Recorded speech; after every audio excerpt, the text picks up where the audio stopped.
తెలంగాణ వచ్చింది అంటే తెలంగాణ ఇప్పుడు హైదరాబాద్ లో కానీ ఐటీ పరిశ్రమలో ముందున్న తెలంగాణ అంటే ప్రపంచంలోనే తెలంగాణ అనేది పేరు అందరికి పాకిపోయింది. అలాంటి తెలంగాణ సిగ్గులేని పని చేసి తలదించుకునేలా చేసింది కవిత అనేది వాళ్ళే తెలంగాణ తెచ్చారన్నారు. మరి వాళ్ళే తలదించుకునేలా చేశారు కదా. ఒక ఈరోజు ప్రపంచవ్యాప్తంగా తెలంగాణ పేరు వీళ్ళు వచ్చాక రాలేదమ్మా. గతంలో ఐటీ సంస్థలు విపరీతంగా వచ్చినాయి తెలంగాణకి. గతంలో హైటెక్ సిటీ ఉండేనమ్మా. ఇక్కడ దాన్ని ఏదో నువ్వు చూపించి ఇప్పుడు కూడా ఉద్యోగాలు 10 లక్షల మందికి ఉద్యోగం కల్పించిన అంటుడు సిగ్గుపోతుంది.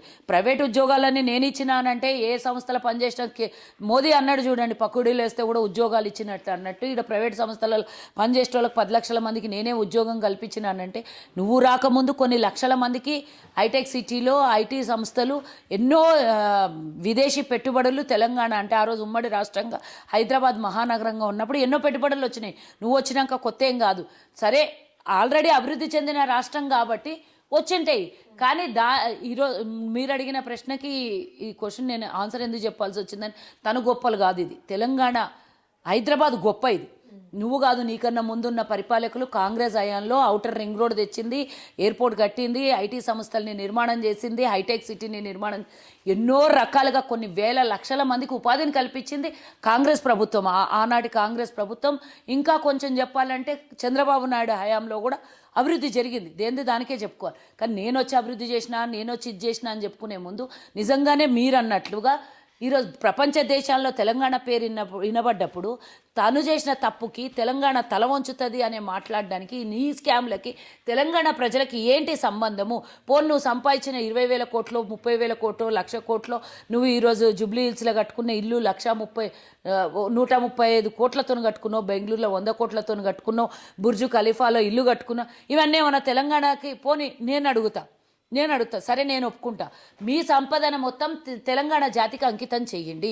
తెలంగాణ జాతికి అంకితం చేయండి. మీరు దోసుకునేవన్నీ తెలంగాణ జాతికి అంకితం చేయండి. అప్పుడు తల వంచాలనో, తల ఎత్తుకోవాలనో, తల దించుకోవాలనో మేము చెప్తాం. అప్పుడు మీరు ఏదో మీ మంత్రులు, మీ ఎమ్మెల్యేలు, మహిళా మంత్రులు కూడా మాట్లాడతారమ్మా.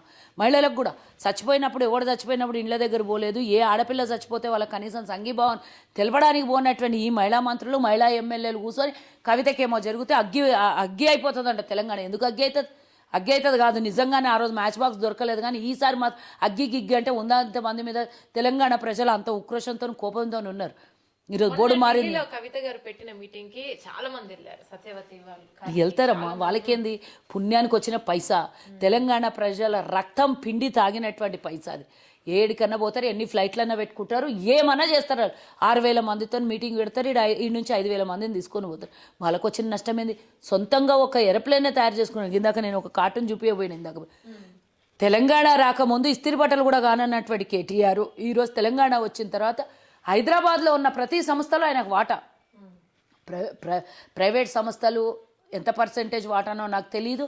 ఈరోజు మెట్రో దగ్గర ఉన్న షాపింగ్ మాల్ల నుంచి ఎల్ఎన్టీ కాడి నుంచి ఈయనకు వాటా ఇస్తున్నది. అట్లాంటిది ఈరోజు రాష్ట్రం మీద కొన్ని లక్షల కోట్ల రూపాయలు దోచుకొని మీరు మా మీద ఏదో తెలంగాణ వంచన అంటారు. నేను అడుగుతున్నా, ఈ డబ్బంతా మీరు మాకు అంకితం చేయండి, తెలంగాణ ప్రజలకు అంకితం చేయండి.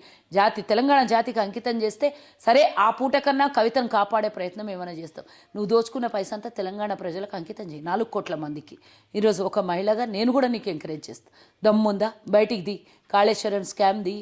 నువ్వు ఈరోజు ఏమంటారు, అది ఫామ్ హౌస్ లొల్లి అప్పుడు నడిచింది కదా, ఆ ఫామ్ హౌస్ లొల్లిది. మీ నాయన కుట్టినే అప్పుడు 10 ఎకరాల పొలం లేనోడు ఈరోజు 100 ఎకరాల పొలాలు అవన్నీ బయటికి మియాపూర్ భూములది, లేకపోతే నయం దగ్గర దోసుకున్న ఆస్తులది, తెలంగాణ బిడ్డల దగ్గర దోసుకున్నటువంటి 100 లక్షల కోట్ల రూపాయల పైసలు బయటికి తీసినాక ఇవన్నీ మన శుద్ధులు చెప్పు, తెలంగాణ ప్రజలు వింటారు. నువ్వు దోచుకొని మా రక్తం పిండి తాగినటువంటి డబ్బుతోని నువ్వు కులుకుతుంటే ఢిల్లీకి పోయి సత్యవతి రాథోడు ఒక శిశు సంక్షేమ శాఖ మంత్రి, మీరు చూసిండొచ్చు, బాసరల విద్యార్థినిలు గగ్గోలు పెడితే వాళ్ళని తిట్టినటువంటి రోజులు. సబితా ఇంద్రారెడ్డి ఒక మహిళ అయ్యుండి విద్యార్థినులకు చిన్న చిన్న ఇష్యూస్, ఎలిగేషన్స్ మాకు చెప్పొద్దు అన్నది. ఒక ఆడపిల్లలు వచ్చి బయటికి వచ్చి అసలు స్కూల్ చదువుకునే పిల్లలు, కాలేజీలో చదువుకునే పిల్లలు, వాళ్ళకి ఏం రాజకీయం తెలుసని వాళ్ళ సొంతంగా బాధపడుతున్నటువంటి విషయాలు బయటకు వచ్చి చెప్తే నోరు మూపించి ఇష్టానుసారంగా గానాడు ఏనాడు పోలేదు. 6 ఏండ్ల పిల్ల అది సింగరేణి కాలనీలో మానభంగం చేసి చంపితే కూడా సత్యవతి రాథోడికి పొయ్యే దయా కనికరం లేదు. నిన్న కాదు మొన్న ప్రీతి చచ్చిపోయింది, ఆడికి కూడా పొయ్యే దయా కనికరం లేదు. 10 లక్షలు పడేసి చేతులు దులుపుకున్నటువంటి ప్రభుత్వం ఒక డాక్టర్ విద్యార్థిని చచ్చిపోతే, ఒక MBBS స్టూడెంటు, ఒక గవర్నర్ వెళ్ళారు కదా మేడం పూలదండ తీసుకుని అమ్మాయి. నేను ఇప్పుడు ప్రభుత్వం గురించి మాట్లాడుతున్నా. గవర్నర్ సపరేట్ అది. పూలదండ తీసుకొని ముందే పూలదండ తీసుకొని పోయింది, అది కూడా తప్పే కదా. నిమ్స్ ఆసుపత్రికి పోయినప్పుడు అంటే ముందే చచ్చిపోయిందని నాకు తెలిసిన సమాచారం ఏంటంటే 2 రోజుల ముందే చనిపోయింది ఆ అమ్మాయి. డ్రాగ్ చేసిండ్రు, చనిపోయిన వాళ్ళ తల్లిదండ్రి కూడా అన్నారు కదా ముందే చనిపోయింది. లేదు అంటే గవర్నర్ కారులో ముందే పూలదండ ఎందుకుంటే చనిపోక ముందే అనేది కూడా బయటకు వచ్చినటువంటి టాక్. ఇట్లా వీళ్ళందరూ లోపల కలయికతోని చేస్తున్నటువంటి అరాచకాలే. అది ప్రీతికి ర్యాగింగ్ చేసినోడు ఈరోజు హోంశాఖ మంత్రికి దగ్గర బంధువు అట. మరి ఆయన మీద కేసులు ఏమైనాయి? విచారణ చేయాలి. ఢిల్లీలో పోయి జంతర్ మంతర్ దగ్గర నేను పోయి 33% రిజర్వేషను, భూమిలో సగభాగం, ఆకాశంలో సగభాగం, మహిళలు మాకు రాజకీయంగా సగభాగం ఎందుకు ఉండదని కొట్లాడినటువంటి కవితకు నేను అడుగుతున్నా. ప్రీతి చచ్చిపోయినప్పుడు వాళ్ళ ఇంటి ముంగల కొట్లాడినుంటివి, 6 ఏళ్ల పిల్ల చచ్చిపోయినప్పుడు వాళ్ళింటి ముంగల పోయి ధర్నాకు కూర్చొని ఉంటివి. లేదా అన్నిటికీ మించి నీ జెడ్పీటీసీ వాడెవడో ఉన్నాడు కదా మన శ్రీధర్ బాబు కాన్స్టిట్యున్సీలో మంతనీలా, అప్పుడు 2 అడ్వకేట్లని భార్యాభర్తలని చంపేసిండ్రు. మరి అప్పుడు కూడా అడగలేదే నువ్వు? బయటికి రాలేదే నువ్వు, నీ నాయకులు, నీ ప్రభుత్వంలో ఈరోజు TRS ప్రభుత్వంలో ఉన్నటువంటి ఒక మంత్రి, మహిళా ఎమ్మెల్యే, మహిళా మంత్రులు ఎవడు కూడా మాట్లాడిన వాళ్ళు ఈరోజు సమాన స్థాయి అంటే నీ మీదకి వచ్చారు. నీ గొంతు వరకు పీకల వరకు ప్రమాదం వచ్చేసరికి తెలంగాణ ప్రజలు గుర్తొచ్చిండ్రా, తెలంగాణ ఆత్మవంచన గుర్తొచ్చిందా, తెలంగాణ ప్రజలు తల వంచుకునే పరిస్థితి గుర్తొచ్చింది. మేమెందుకు తల వంచుకోవాలమ్మా? ఆల్రెడీ సిగ్గుతో తల వంచుకుంటున్నాం. మీ చేతిలో తెలంగాణ పెట్టినందుకు ఈరోజు మేము ఆల్రెడీ తల వంచుకుంటున్నాం. ఇంకా మమ్మల్ని ఎంతవరకు దిగజారిపిస్తావు? నువ్వు చేసిన తప్పు దేశవ్యాప్తంగా 140 కోట్ల మంది ఈరోజు సిగ్గుతో తల వంచుకుంటున్నారు. ఒక లిక్కర్ స్కామ్లో అచ్చమైన తెలంగాణలో భాషలు చెప్పాలని అంటే గుడుంబ కళ్ళు సారా దందా నువ్వు చేసే పని. ఆ దందాలో కూడా వదలలేదు. ఈరోజు TSPSCలో జరిగిన స్కామ్లో కూడా కవిత వెనకాల ఉంది హస్తం అనే 100% తెలుసు. మరి ఇట్లా ఎందెందు వెతికినా అందందు కలదు కవిత స్కామ్ అన్నట్టు ఏడ చూసినా కవిత వెళ్తుంది. నీకోసం మేము తలదించుకోవాలనా? తెలంగాణ ప్రజలు తలల్ని తాకట్టు పెట్టి తెచ్చినటువంటి తెలంగాణ ఇది. హాయ్ ఫ్రెండ్స్, మా టుడే టుమారో యూట్యూబ్ ఛానల్ చూస్తున్నందుకు చాలా థ్యాంక్స్. మరిన్ని లేటెస్ట్ వీడియోస్ కోసం వెంటనే సబ్స్క్రైబ్ చేయండి. అలాగే ఈ బెల్ ని కూడా రింగ్ చేసేయండి.